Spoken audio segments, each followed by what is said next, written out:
அவன் எப்படியாச்சும் ஒரு நல்ல மேனேஜர் ஆகணும்னு நினைச்சானா. ஏன்னா வாழ்க்கையில சந்தோஷமா இருக்கிறதுக்கு மேனேஜ்மெண்ட் ஸ்கில்ஸும் லீடர்ஷிப் ஸ்கில்ஸும் ரொம்ப அவசியம் புரிஞ்சுக்கினானா. பிகாஸ் நம்ம பெருசா ஏதாச்சும் சாதிக்கணும்னா கண்டிப்பா அடுத்தவங்க ஹெல்ப் நமக்கு தேவைப்படும்.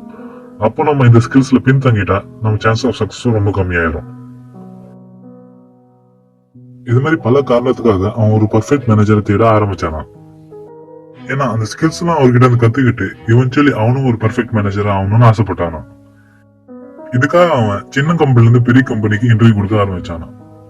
வேற கண்ட்ரிஸ்க்கும் போனானா. ஆனா அன்பார்ச்சுனேட்லி அவன் எதிர்பார்த்த மாதிரி எஃபெக்டிவ் அண்ட் பர்ஃபெக்ட் மேனேஜர் அவனுக்கு கிடைக்கவே இல்லையா. அவன் சந்திச்ச எல்லா மேனேஜரும் ரெண்டே டைப் கீழே தான் வந்தாங்களாம். Autocratic and democratic. ஆட்டோகிராட்டிக் மேனேஜர்னா அவங்களோட அல்டிமேட் கோல் வந்து கம்பெனிக்கு ப்ராஃபிட் எடுத்து கொடுக்கறது தானா. அவங்களோட ஃபர்ஸ்ட் ப்ரிஃபரன்ஸ் கம்பெனியோட கோல்ஸ் மட்டும் தானா. அடுத்ததான் பாக்கி எல்லாரும் பத்தி யோசிப்பாங்களா. அவங்க இப்படி பண்றதுனால மோஸ்ட் ஆஃப் த ஒர்க்கர்ஸ்க்கு அந்த மேனேஜர் பிடிக்கவே பிடிக்காதான். அடுத்தது டெமோக்ராட்டிக். டெமோக்ராட்டிக் மேனேஜர்னா அவரோட ஃபர்ஸ்ட் ப்ரிஃபரன்ஸே ஒர்க்கர்ஸ் தானா. அதுக்கப்புறம் தான் அவர் கம்பெனியோட கோல்ஸ் பத்தி யோசிப்பாராம். டெமோக்ராட்டிக் மேனேஜர் ரொம்ப சப்போர்ட்டிவா இருப்பாராம். அதனால மோஸ்ட் ஆஃப் த ஒர்க்கர்ஸ்க்கு அவர் பிடிக்குமா. இந்த ரெண்டு டைப் மேனேஜரும் அவங்க வேலையை நல்லா தான் செய்வாங்க. ஆனா அவங்க கிட்ட ஒரு சின்ன ப்ராப்ளம் இருக்கு.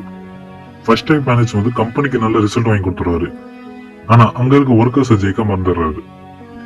அதுவே செகண்ட் டைப் மேனேஜர் வந்து ஒர்க்கர்ஸை ஜெயிச்சிடுறாரு. ஆனா கம்பெனியோட கோல்ஸை சரியா அச்சீவ் பண்றது இல்லை. ஆனா அவங்க ஒரு பர்ஃபெக்ட் மேனேஜரை தேடிட்டு இருந்தான். யாரு அந்த ரெண்டு ஃபீல்ட்லயும் ரொம்ப ஸ்ட்ராங்கா இருந்தாங்க. அவன் பார்த்த எல்லா மேனேஜரும் அந்த ரெண்டு டைப்புக்குள்ளதான் வந்திருந்தாங்க. எப்பயுமே ஒரு பர்ஃபெக்ட் மேனேஜர் கிடைக்க மாட்டாங்கன்னு சொல்லிட்டு அவன் டயர்ட் ஆகி வீட்டுக்கே போயிட்டானா. கொஞ்ச நாள் கழிச்சு திடீர்னு ஊருக்குள்ள எல்லாரும் ஒரு பர்ஃபெக்ட் மேனேஜர் பத்தி பேச ஆரம்பிச்சாங்களாம். அங்க வேலை செய்யற எல்லாரும் அவனை பத்தி நல்லா தான் பேசிட்டு இருந்தாங்களாம். அது மட்டும் இல்லாம அவன் கம்பெனிக்கு நல்ல ரிசல்ட்ஸும் வாங்கி கொடுத்துட்டு இருந்தாங்க. முதல்ல அந்த பையன் இதெல்லாம் ஃபேக் நியூஸ்னு நினைச்சாங்க. ட்ரை பண்ணி பார்ப்போம்னு அந்த மேனேஜரோட அப்பாயின்மெண்ட்காக இவன் கால் பண்ணானா. அவனோட ஃபர்ஸ்ட் கால்ல அந்த மேனேஜரோட அப்பாயின்மெண்ட் அவனுக்கு கிடைச்சிச்சான். ஒரு நிமிஷம் அவன் ஷாக் ஆயிட்டானா. ஏன்னா பர்ஃபெக்ட் மேனேஜர் இவ்வளவு ஃப்ரீயா எப்பயும் இருக்க மாட்டாங்கன்னு அவன் நினைச்சானா. அடுத்த நாள் அந்த மேனேஜர் பார்க்க அவன் போனானா. அவன் பார்த்த உடனே நீங்க எந்த டைப் மேனேஜர்னு அவர்கிட்ட கேட்டானா. அதுக்கு அவரு நான் 1 மினிட் மேனேஜர்னு சொன்னாராம். இது கேட்டு அவன் கொஞ்சம் குழம்பி போயிட்டானா. ஏன்னா அவன் பார்த்த எல்லா மேனேஜரும் மொரர்லெஸ் டெமோக்ராட்டிக் இல்ல ஆட்டோகிராட்டிக் மேனேஜருக்குள்ளதான் வந்தாங்க. இந்த டேர்ம் அவனுக்கு ரொம்ப புதுசா இருந்துச்சான். இதை கொஞ்சம் எக்ஸ்பிளைன் பண்ண முடியுமான்னு கேட்டானா. எனக்கு ரொம்ப கம்மி டைம் எடுக்கும் கம்பெனி கிட்ட இருந்தும் உங்க வேலை செய்யற ஒர்க்கர்ஸ் கிட்ட இருந்தும் ஒரு பெட்டர் ரிசல்ட் வர வைக்கிறதுக்கு அப்படின்னு அவர் சொன்னாராம். அது அந்த பையனுக்கு சுத்தமா புரியலையா. ஸோ அந்த மேனேஜர் ஒரு லிஸ்ட் ஆஃப் பீப்புளை கொடுத்தாராம்.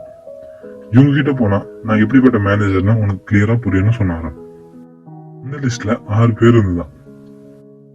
அதுல 3 பேராச்சும் கண்டிப்பா பாப்பேன்னு நினைச்சாங்க. சோ அந்த மேனேஜர் கிட்ட அந்த லிஸ்ட் வாங்கிட்டு ஹாப்பியா கிளம்பிட்டானா. அவன் முதல்ல டெரிசா லீயோட ஆபீஸ்க்கு ஃபர்ஸ்ட் போறான். அங்க அவங்க இந்த 1 மினிட் மேனேஜர் கான்செப்ட் தான். அதுக்காக நீ 3 சீக்ரெட்ஸா ஃபாலோ பண்ணணும்னு சொன்னாங்க. 1 மினிட் கோல் செட்டிங். 1 மினிட் கோல் செட்டிங் எப்ப வேலை செய்யணும்னா அந்த கம்பெனியோட கோல்ஸை அவங்க எல்லாரும் சேர்ந்து பிளான் பண்ணணும். அதோட இம்பார்ட்டன்ஸை எல்லா ஒர்க்கர்ஸ்க்கும் புரிய வைக்கணும். அது மட்டும் இல்லாம ஒரு குட் பர்ஃபார்மன்ஸ் எப்படி இருக்கணும் அவங்களுக்கு காமிக்கணும். அடுத்தது ஒர்க்கர்ஸ் எல்லாரையும் ஒரு பேஜ்ல அவங்களோட கோல்ஸை எழுத வைக்கணும் with due dates. Daily workers அவங்க வேலையை பத்தி ஒரு ஃபீட்பேக் கொடுக்கணும். இது ஃபியூ மினிட்ஸ் தான் எடுக்கும். அந்த ஃபீட்பேக் வச்சு அவங்கள என்கரேஜ் பண்ணணும். அவங்களோட ஒர்க்கும் கம்பெனியோட கோல்ஸும் மேட்ச் ஆகுதான்னு. அப்படி மேட்ச் ஆகலன்னா அவங்களை மறுபடியும் என்கரேஜ் பண்ணி அவங்களுக்கு புரிய வைக்கணும் எந்த இடத்துல தப்பு நடந்திருக்குன்னு. 1 மினிட் கோல் செட்டிங் பத்தி சொல்லி முடிச்ச உடனே இது ரொம்ப சிம்பிளாவும் எஃபெக்டிவா இருக்குன்னு அந்த பையன் சொன்னான். அதிக ஆர்வத்தோடு அடுத்த 2 சீக்ரெட்ஸ் பத்தி கேட்டானா. நீ எப்படியும் மற்ற 2 பேரை பார்க்க தான் போற, அவங்க கிட்ட கேட்டு தெரிஞ்சுக்கோன்னு சொல்லி சொல்லிட்டாங்களாம். அவன் சந்தோஷமா அவங்களுக்கு தேங்க் பண்ணிட்டு அங்கிருந்து கிளம்பிட்டானா.